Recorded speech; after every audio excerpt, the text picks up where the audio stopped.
कृष्ण और सुदामा की कहानी पर। कृष्ण और सुदामा की मित्रता, पौराणिक कथा, बहुचर्चित कथा, मित्रता की कथा। मित्रता एक ऐसा रिश्ता जिसका नाम माता पिता और गुरु के बाद स्थान रखता है। एक पवित्र नाता, निस्वार्थ रिश्ता, मित्रता।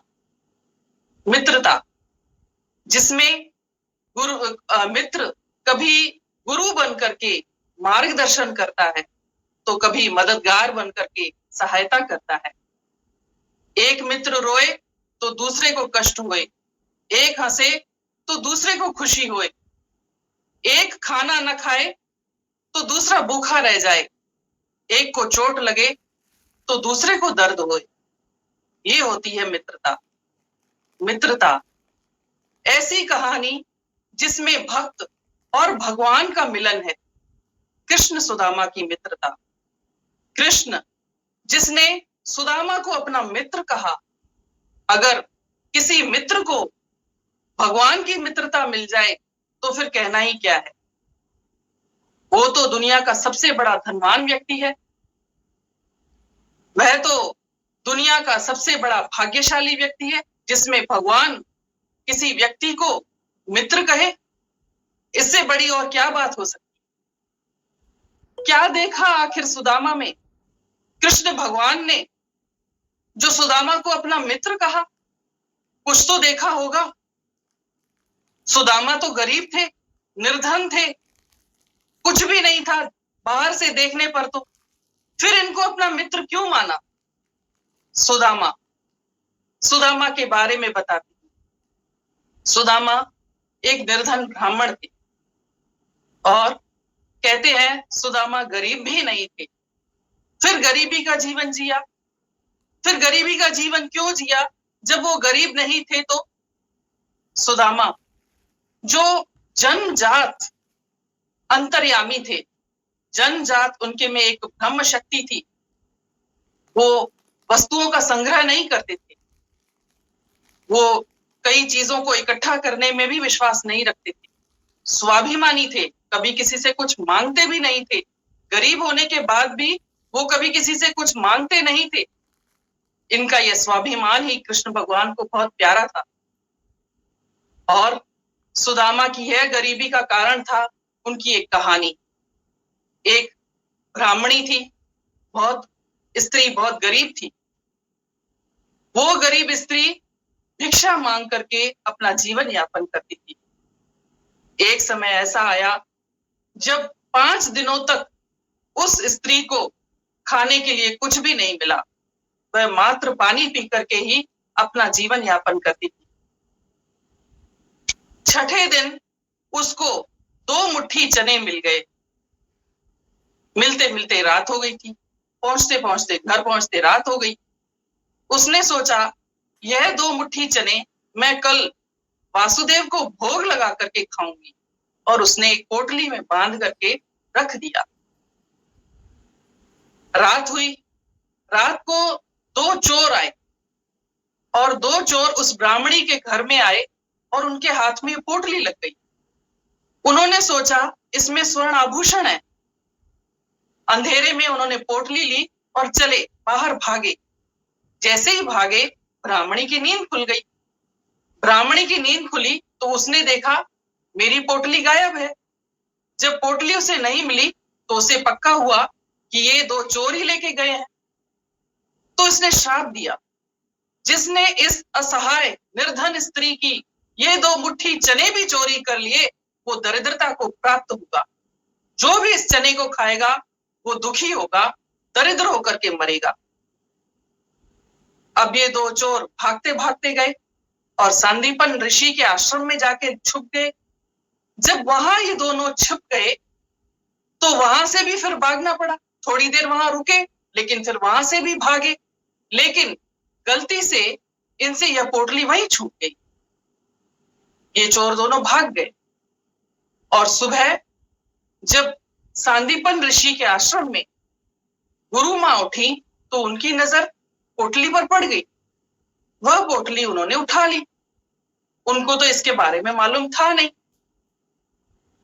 अब सुबह जब कृष्ण और सुदामा को लकड़ी लाने के लिए भेजा तो गुरु माँ ने वही पोटली सुदामा के हाथ में थमा दी कि लकड़ी लेने जा रहे हो, देर हो जाए, भूख लगे तो ये चने दोनों मिलके बांट के खा लेना। जैसा कि मैंने आपको बताया, सुदामा जनजात ब्रह्मज्ञानी थे। उन्हें यह पोटली मिलते ही पता चल गया ये शापित चनों की पोटली है, लेकिन उन्होंने हाथ में ले ली और दोनों साथ में चल दिए।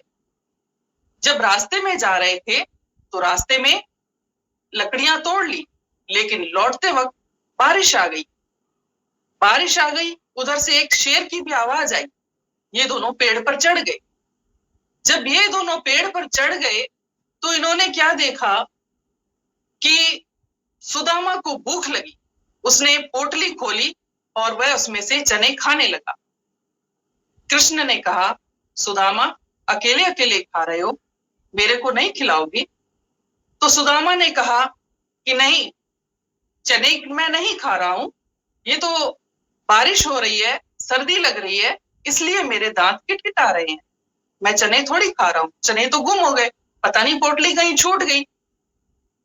इस तरह से सुदामा ने सोचा, अगर यह चने श्री कृष्ण भगवान खाए तो निश्चित रूप से वो दरिद्रता को प्राप्त होंगे, और अगर वो दरिद्रता को प्राप्त हुए तो सारी सृष्टि गरीब हो जाएगी, सारी सृष्टि दरिद्रता को प्राप्त होगी। इस तरह से उन्होंने श्री कृष्ण भगवान को दरिद्र होने से बचा लिया और खुद दरिद्रता को अपना लिया।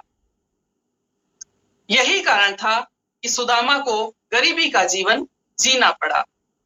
अब बात करती हूं सुदामा और कृष्ण के बचपन की कहानी। सुदामा सांदीपन ऋषि के यहाँ गुरुकुल में रहकर शिक्षा ग्रहण कर रहे थे।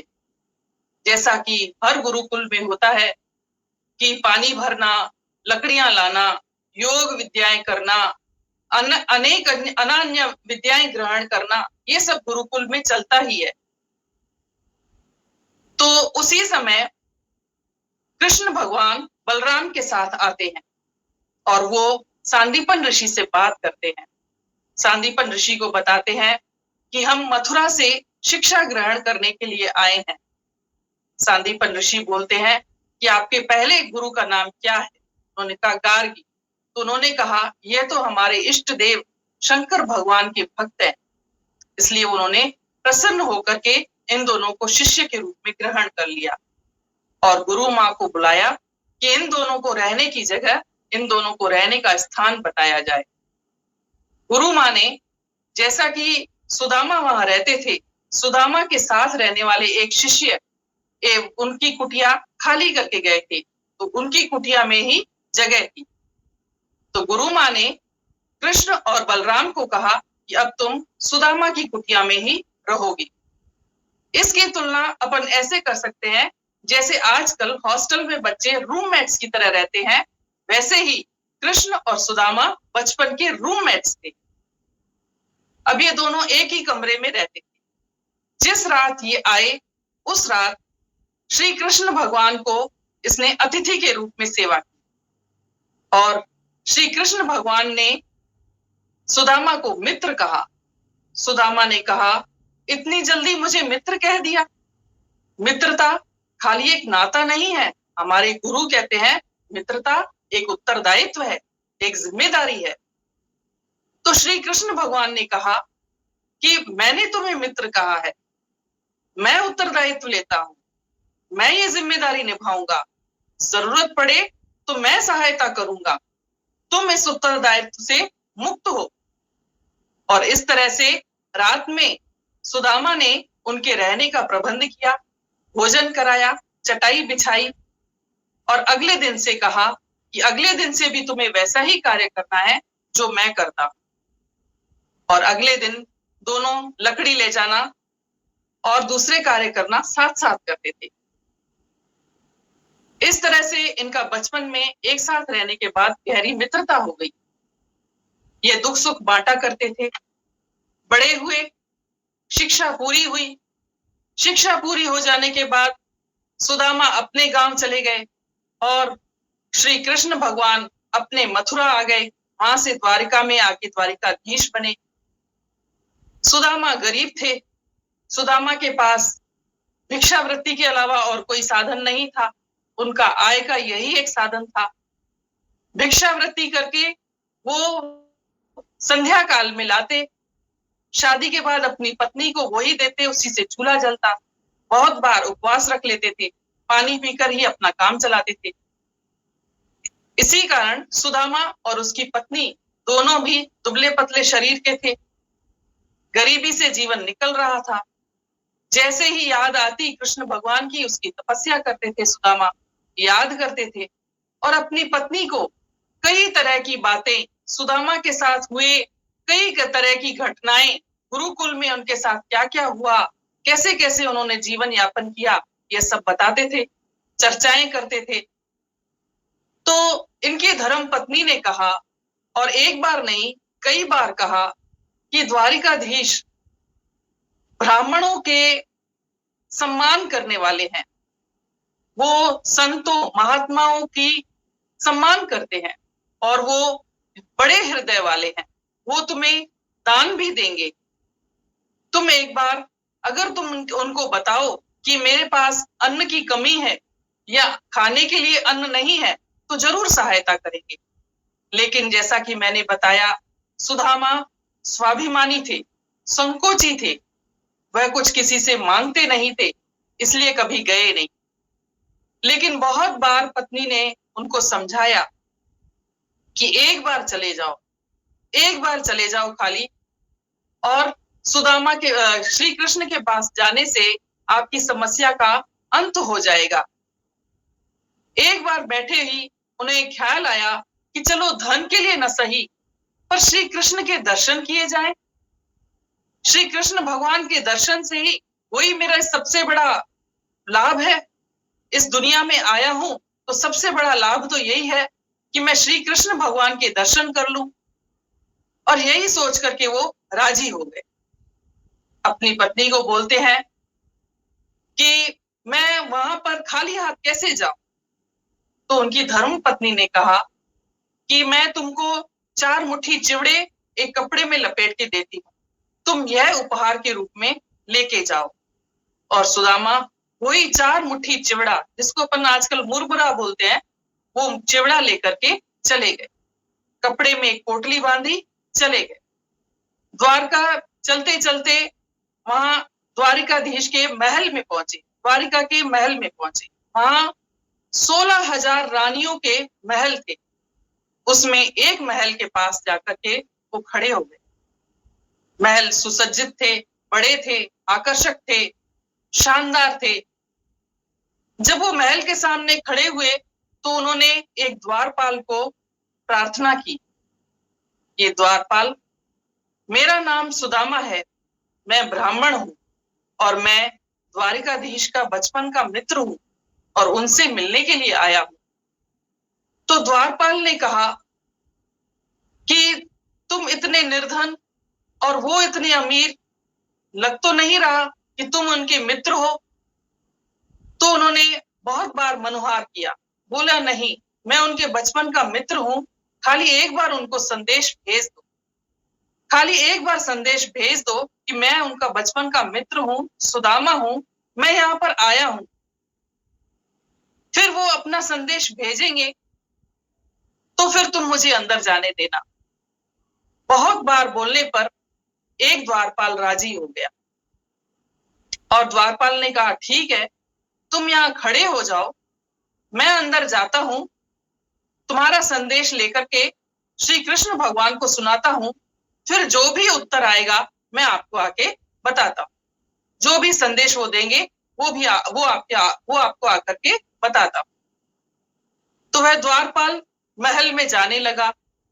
महल बहुत बड़ा था, आने जाने में वक्त लगना स्वाभाविक था, लेकिन सुदामा को यह बात मालूम नहीं थी कि इतना वक्त भी लग सकता है। सुदामा ने इंतजार करना चालू किया। सुदामा को लगा बहुत देर हो गई, अभी तक नहीं आया, कोई संदेश नहीं आया, हो सकता है कृष्ण भगवान मुझे भूल गए हो, इतने साल हो गए। क्या पता मुझे नहीं पहचाने, क्या पता मेरा नाम तक भूल गए हो, इतने साल हो गए। फिर मन में आता कैसे भूल सकते हैं, हमने इतना समय बचपन में व्यतीत किया, कैसे मेरा नाम भूल सकते हैं। फिर थोड़ी देर और होती, फिर उनके मन में शंका आती, कहीं ऐसा तो नहीं सोचेंगे कि यह गरीब है और अब मेरे से कुछ मांगने आया है। फिर उनके मन में आता कि नहीं, कृष्ण भगवान ऐसा कैसे सोच सकते हैं कि मैं मांगने आया हूं। क्या उनको मालूम नहीं कि मेरा मांगने का स्वभाव नहीं है, मैं मांगने नहीं आया हूं। फिर उनके मन में आता, कहीं ऐसा तो नहीं सोचेंगे कि सुदामा परिवर्तित हो गया है, बदल गया है, लालची हो गया है, लालच में आके अपने तपस्या का फल मांगने आया है। फिर उनको लगता नहीं नहीं, ऐसा कृष्ण नहीं सोच सकते, वो मेरे मित्र हैं, वो मेरे बारे में ऐसा नहीं सोचेंगे कि मैं लालची हूं। मैं लालची नहीं हूं, मैं तो उनके दर्शन करने के लिए आया हूं। इस तरह की तमाम शंकाएं उनके मन में आने लगी। और फिर उनके मन में एक शंका और आई कि अरे सुदामा, तू तो गरीब निर्धन ब्राह्मण और कृष्ण भगवान एक राजा, क्या कहकर परिचय देंगे चार लोगों के सामने तेरा। कम से कम तूने अपनी इज्जत का नहीं तो कृष्ण भगवान की इज्जत का तो ख्याल रखा होता। तू यहाँ पर क्यों आया, तू यहाँ से जा, तेरे को नहीं आना चाहिए था। फिर एक और शंका आती कि कहीं कृष्ण भगवान मुझे चिल्ला करके गुस्से में बोल तो नहीं देंगे, धक्के दे करके बाहर निकालो इसको, कौन आ गया है ये। फिर उसको लगता नहीं नहीं, ऐसा नहीं बोलेंगे कृष्ण, वो मेरे कृष्ण हैं, वो मेरे सखा हैं, बचपन के मित्र हैं, वो ऐसा नहीं सोच सकते। कृष्ण को ऐसे लगने लगा जैसे आसपास के द्वारपाल, आसपास के लगे लोग उसके ऊपर हंस रहे हैं, सारी कायनात उसके ऊपर हंस रही है, उसकी मजाक बना रही है, उसकी गरीबी को देख करके लोग हंस रहे हैं और वो शर्मिंदगी महसूस कर रहा है कि वो क्यों आया, उसको नहीं आना चाहिए था। वो द्वारकाधीश है, वो राजा है, वो गरीब ब्राह्मण है, उसको यहाँ नहीं आना चाहिए। लोग यही मतलब निकालेंगे कि मैं मांगने आया हूँ, मैं लालची हूँ, मैं कुछ लेने आया हूँ। कोई भी गरीब मित्र आज अमीर मित्र के साथ इसीलिए मिलना नहीं चाहता कि कहीं वो यह नहीं सोचे कि वह उससे कुछ लेने आया है। और यही सोचकर सुदामा वहीं से लौटने लगा। जैसे ही लौटने लगा, वहां पर अंदर महल में द्वारपाल ने संदेश दिया। उस समय श्री कृष्ण भगवान पलंग पर लेटे हुए थे और उन्होंने संदेश दिया, महाराज की जय हो। कृष्ण भगवान ने कहा, बोलो द्वारपाल, कैसे आए हो। द्वारपाल ने कहा, महाराज, बाहर एक निर्धन ब्राह्मण आया है जिसके तन पर कपड़े फटे हुए हैं, न सर पर पगड़ी है, न जामा है, न चप्पल पहनी हुई है, न पादुका है। वो आपको अपना मित्र बताता है। तो श्री कृष्ण भगवान ने कहा, हमारे द्वारिका में ऐसा कोई ब्राह्मण निर्धन तो है नहीं, हम अपने द्वारिका में रहने वाले हर ब्राह्मण का ख्याल रखते हैं, फिर ऐसा ब्राह्मण हमारे शहर का तो हो नहीं सकता, हो सकता है यह बाहर से कोई आया हुआ ब्राह्मण हो। तो द्वारपाल ने कहा, हाँ, मुझे भी ऐसा ही लगता है। तो श्री कृष्ण भगवान ने कहा, क्या नाम है इसका। द्वारपाल ने कहा, सुदामा। सुदामा का नाम सुनते ही श्री कृष्ण भगवान भाव विभोर हो गए। वो अपनी सुध बुध खो बैठे और नंगे पांव ही सुदामा से मिलने भाग निकले। भागते गए, भागते गए, भागते गए, दरवाजे पर आए। महल बहुत बड़ा था। दरवाजे पर आए, उन्होंने देखा श्री सुदामा अपनी पीठ मोड़ करके जा रहा है वापस। उसने सुदामा को रोका, बोला, सुदामा, क्या मित्र से बिना मिले हुए तुम जा रहे हो। तो सुदामा ने पीछे मुड़ करके देखा और दोनों ने एक दूसरे को गले लगाया। वहां पर बैठे हुए जितने भी लोग थे, द्वारपाल थे और दूसरे लोग थे, वो सब आश्चर्यचकित हो गए कि एक द्वारिकाधीश, एक राजा, एक निर्धन ब्राह्मण को कैसे गले लगा सकता है, कैसे मित्र बना सकता है। कैसे उसका मित्र हो सकता है। और वही कृष्ण उसको अंदर सम्मान पूर्वक लेके जाते हैं, सम्मान पूर्वक लेकर के अंदर जाकर के उसको अपने सिंहासन पर बिठाते हैं। जब वो सिंहासन पर बिठाते हैं तो वो बैठना कबूल नहीं कर, कृष्ण भगवान को बोलते हैं, मैं सिंहासन पर बैठना स्वीकार नहीं करता हूं, क्योंकि मैं इसके लायक नहीं हूं, यह सिंहासन आपका है। तो श्री कृष्ण भगवान बोलते हैं, नहीं, अभी तुम मेरे अतिथि हो, तुम यहाँ पर सिंहासन पर बैठोगे। और वह इस तरह से सिंहासन पर बिठाते हैं।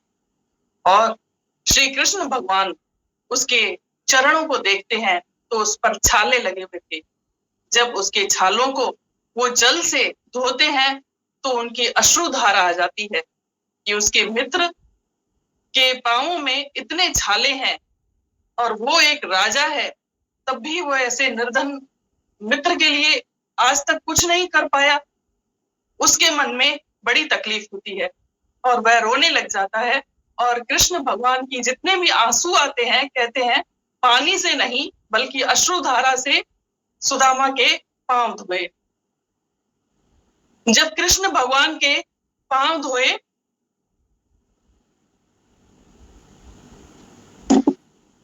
तो सुदामा को सम्मान पूर्वक फिर नए वस्त्र दिए, चंदन और केसर का लेप उनके शरीर पर लगाया, उनकी आरती उतारी, उनको नए वस्त्र पहनाए, सोने के थाल में सुसज्जित अच्छा भोजन कराया।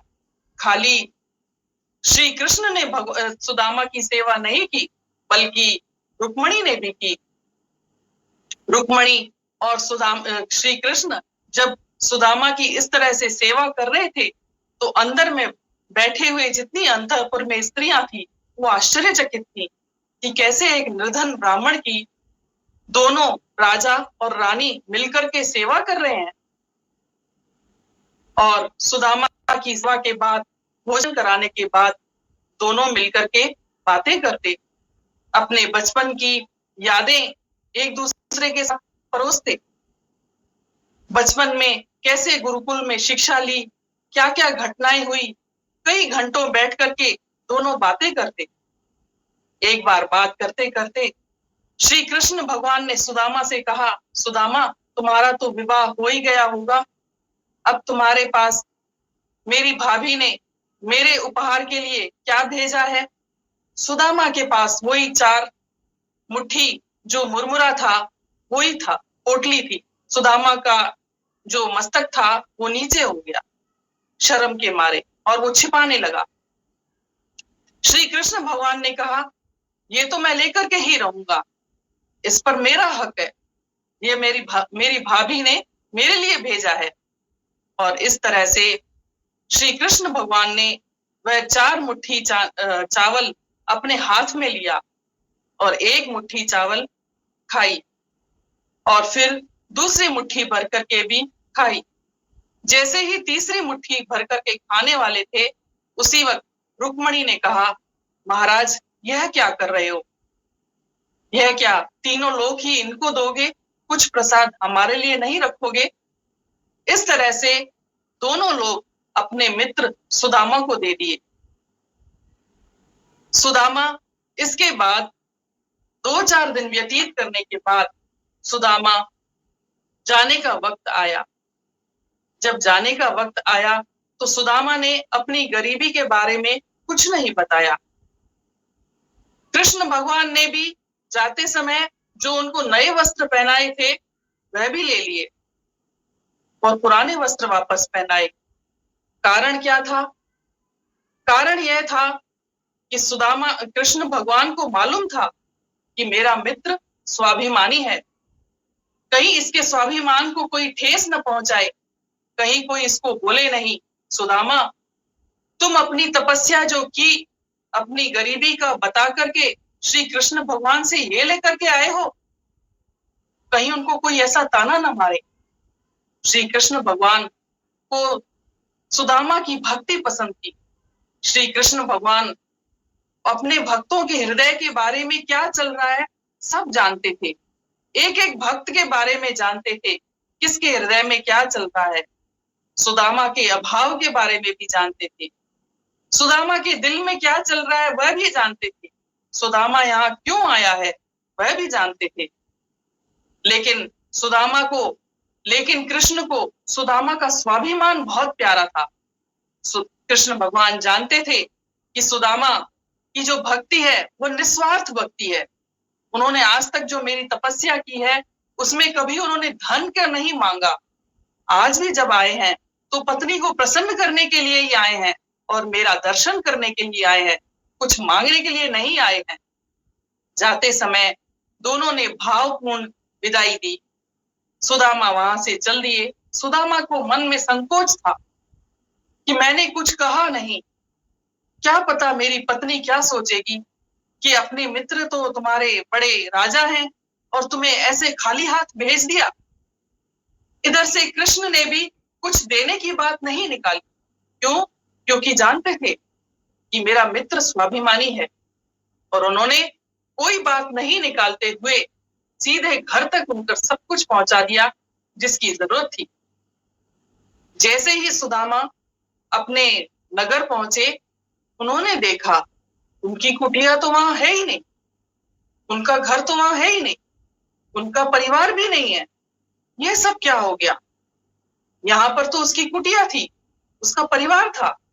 आज यहाँ पर ये महल खड़ा है, आज यहाँ पर ये बाग उपवन उद्यान है जहां पर तरह तरह के पक्षी चींची कर रहे हैं, जहां पर रंग बिरंगे कमल के फूल खिल रहे हैं। यह सब कहां से आ गया? इतना सोच रहा था सुदामा कि उसी वक्त ही सुंदर और आभूषण कपड़ों में स्त्रियां और पुरुष आए और मंगल गान करते हुए सुदामा के पास आए, उसको लेने के लिए आए। और उसकी पत्नी भी सुसज्जित अच्छे गहनों में आभूषणों से युक्त होकर के उसके स्वागत में उसको लेने के लिए आई। उसको सुदामा को देख करके उसने अपनी आंखें बंद कर ली और उसकी अश्रुधारा चालू हो गई। उसकी आंखों से आंसू आने लगे और सुदामा को मन ही मन आलिंगन किया और सुदामा को प्रसन्नता पूर्वक सम्मान पूर्वक अंदर ले गई महल में। इस तरह से सुदामा और कृष्ण भगवान की यह मित्रता की कहानी युगों युगों से गाई जाती है, आज भी गाई जाती है और आगे भी गाई जाएगी। कृष्ण भगवान ने मित्रता क्या होती है, कैसे निभाई जाती है, वो सिखाया है। हमें कृष्ण भगवान से मित्रता कैसे निभाई जाती है यह सीखना चाहिए। धन्यवाद।